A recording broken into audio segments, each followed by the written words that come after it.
Here's a great way to recycle some old cardboard and make a memory book for your family as well. Simply start by finding some cardboard or boxes in your house.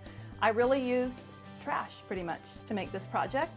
I started with some boxes that I'd received in the mail, and I decided to make them about 6 by 6 pages. So I used my X-Acto knife and my ruler, and I cut out a 6 by 6 page out of the cardboard. You can see here it's really just plain old ordinary cardboard.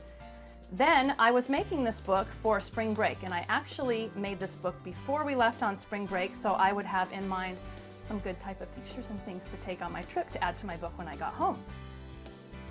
So before, I decided on a color scheme for my book. So I decided to do blue and orange.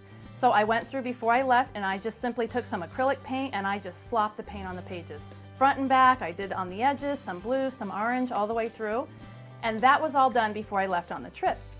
Then when we returned home, I saved all of the things that we used during the trip, including my husband's little checking out the maps online to print the route that we were going, including I have some tickets in here of places that we went. I saved these all throughout the week. Then when I got back home, I just added them to my book. So you can see how cute a simple little map printed off your computer. Add a few arrows for places you went, and there's your cover with a little tab saying what the book's about.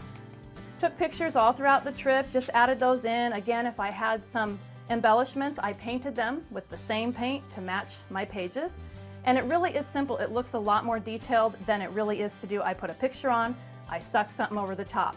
And again, when I was going through selecting my embellishments, I selected ones that matched, ones that were orange and ones that were blue. So you can see how nicely it all works together.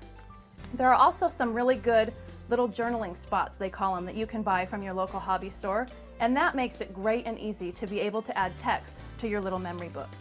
So here you have it, a good way to recycle and to create a memory book for your children to remember the great times they had over the break.